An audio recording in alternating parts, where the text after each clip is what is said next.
जिला पुलिस का सालाना निरीक्षण करने के लिए एडीजी एटीएस उमेश मिश्रा गुरुवार को अजमेर पहुंचे। मिश्रा के एसपी ऑफिस पहुंचने पर उन्हें गार्ड ऑफ ऑनर दिया गया।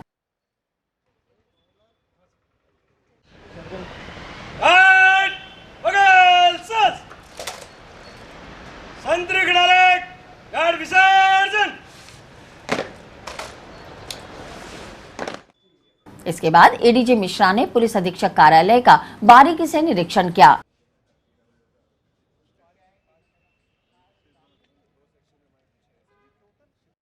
इसके बाद जिले के अधिकारियों की क्राइम मीटिंग लेकर पुलिस द्वारा की जाने वाली कार्रवाई और अपराधों के आंकड़ों की समीक्षा की। आज शुरू करें। आज क्राइम मीटिंग मैंने ली और सभी अधिकारियों से मैंने चर्चा किया और एसपी डीआईजी साहब ने प्रेजेंटेशन भी दिया ज़िले की स्थिति के बारे में।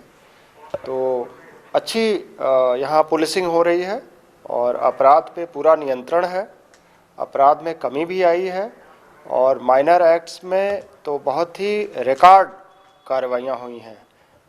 35% का इजाफा हुआ है। कुल मिला के कानून व्यवस्था की दृष्टि से, अपराध नियंत्रण की दृष्टि से बहुत ही उत्तम कार्य यहाँ का पाया गया है। सर, यहाँ पुलिस ने नवाचार भी किए हैं। नवाचार इन्होंने एक शुरू किया है, ऐप एक नया शुरू किया है और इसके अलावे भी इनका कई नई चीज़ें इन्होंने शुरू की हैं। पब्लिक आउटरीच इनका बढ़ा है और जो झूठे मुकदमे हैं उसको भी ये कोर्ट्स में परसू कर रहे हैं और उसमें जुडिशियल कार्रवाई शुरू हो गई है। सर, आपको क्या और लगता है कि इसमें यहाँ और इम्प्रूव होना चाहिए? कोई नहीं, वो तो हमेशा इम्प्रूवमेंट की गुंजाइश रहती है। किसी भी काम में आदर्श हम नहीं पहुंच पाते हैं, आदर्श से तो थोड़ा कम ही रहते हैं, इसलिए हमेशा उत्तरोत्तर इसमें और विकास और सुधार की गुंजाइश तो रहती है। बट जो काम है बहुत अच्छा पाया गया है। जैसे अभी लंबित मामलों का भी आपके सामने आया होगा। हाँ, तो उसमें क्या? उसमें भी हमने चर्चा किया है किन कारणों से लंबित है। कई उसमें अदालती स्टे है, वो हमने चर्चा किया है कि किस तरह इसको स्टे खारिज कराने की कार्रवाई की जाए। जी सर, रिकॉर्ड के आधार पे तो क्राइम कंट्रोल हो रहा है, लेकिन फिर भी पब्लिक परेशान है। बैग छीनने की घटनाएं रोज हो रही हैं, चेन स्नैचिंग हो रही है, नकबजनी हो रही है, फायरिंग हो रही है, हत्या करके हत्यारे चले जाते हैं, लेकिन हमें पता ही नहीं पड़ पा रहा है कि कौन हत्यारा था, कहाँ था। भाई देखो, जैसे जैसे समाज विकसित होता है, जैसे जैसे समाज विकसित होता है, अर्बनाइजेशन बढ़ता है, कस्बा में बाहर से लोग आते हैं, तो अपराध वृद्धि स्वाभाविक है। लेकिन मुझे खुशी है कि इन्होंने बहुत अच्छे से डिटेक्शन का काम किया है और संपत्ति संबंधी अपराधों में बहुत अच्छी रिकवरी हुई है, बहुत अच्छी रिकवरी हुई है। प्रदेश में ऑनलाइन ठगी के मामले काफ़ी ज़्यादा हो रहे हैं, तो इसको रोकने के लिए कुछ इन्होंने एक एसपी साहब ने एक गठन किया है एक सेल का और प्रदेश स्तर पे भी ये विचार हो रहा है उच्च स्तर पे कि इनिशियली हर रेंज हेडक्वार्टर के ज़िलों में एक अलग से इसका एक सेल बनेगा और निश्चित रूप से एक बहुत बड़ा चैलेंज है। उसमें कैपेसिटी बिल्डिंग की भी आवश्यकता होगी, प्रशिक्षित भी करना पड़ेगा अपने पुलिसकर्मियों को, तो वो कार्य जारी है और इसमें उत्तरोत्तर सुधार की गुंजाइश है। पिछले 1 साल से अनशन पर चल रहे पीरदान ने पुलिस अधीक्षक कार्यालय में निरीक्षण के दौरान एडीजी मिश्रा से मुलाकात कर अपनी व्यथा व्यक्त करनी चाहिए, तो उन्होंने पीरदान को शाम को अलग से मिलने बुलाया। आज एडीजी साहब से पहले तो सड़क पर मिला था, बड़ी मुश्किल से।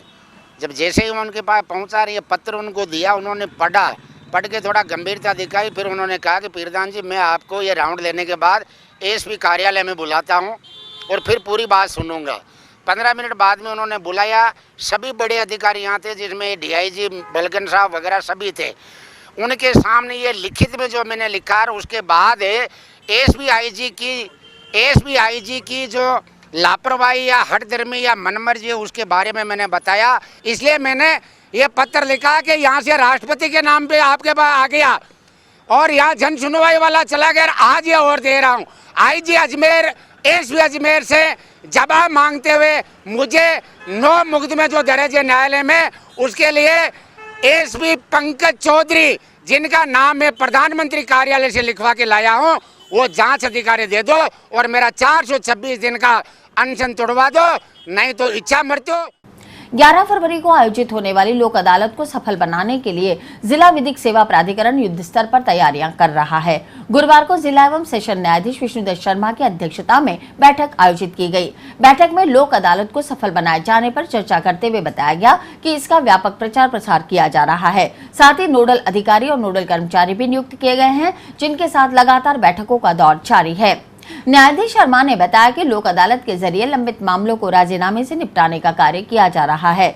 न्यायाधीश रेखा यादव की समझाइश से लंबे समय से अलग अलग रह रहे पति पत्नी को मिलवाया गया। न्यायाधीश रेखा यादव की समझाइश और प्रयासों से पति पत्नी ने साथ साथ रहने की रजामंदी दी और दोनों ने एक दूसरे को माला पहनाई और हंसी खुशी घर के लिए रवाना हो गए। लोक अदालत के जरिए प्री लिटिगेशन, बैंकिंग और फैमिली कोर्ट के मामलों का निस्तारण भी समझाइश से किया जा रहा है। गौरतलब है कि राष्ट्रीय लोक अदालत का आयोजन राष्ट्रीय विधिक सेवा प्राधिकरण के निर्देशानुसार सभी न्यायालयों में, जिसमें राजस्व न्यायालय भी शामिल है, राजीनामा योग्य लंबित मामलों और प्री लिटिगेशन के मामलों के लिए किया जा रहा है। 11 फरवरी को आयोजित होने वाली राष्ट्रीय लोक अदालत के लिए कुल 25,348 प्रकरणों को चिन्हित किया गया है। आज एक बड़ा राजीनामा हमारे एक मामले में हुआ है जो पीसीपीएनडीटी कोर्ट में चल रहा था। हमारे माननीय जज साहब रेखा यादव जी, उन्होंने समझाइश करके दोनों पति पत्नी को समझाया और इनके मामले को निपटाया। शांतिपूर्ण तरीके से अब इन्होंने आपस में रहना स्वीकार किया और दोनों को आज माल्यार्पण कर और इनको यहाँ से विदा किया गया है। और इसमें मैडम रेखा यादव ने बहुत अपनी कोशिश की है, जिससे एक घर बचा है और इस घर को सफलतापूर्वक आगे जीवन जीने की प्रेरणा दी गई है। इस प्रकार हमारे राजीनामा के कार्यक्रम और भी जारी हैं और लोक अदालत की प्रेरणा से प्री काउंसलिंग के कार्यक्रम चल रहे हैं, बैंक वालों के काम चल रहे हैं, लेबर सहित और भी मामले, फैमिली कोर्ट के जो और में मामले हैं, उन सब में समझाइश की कार्यवाही चल रही है। और इस प्रकार राष्ट्रीय लोक अदालत को सफल बनाने की बहुत सारी कार्यवाही और बहुत सारे मुकदमे निपटाने के कार्य जारी है।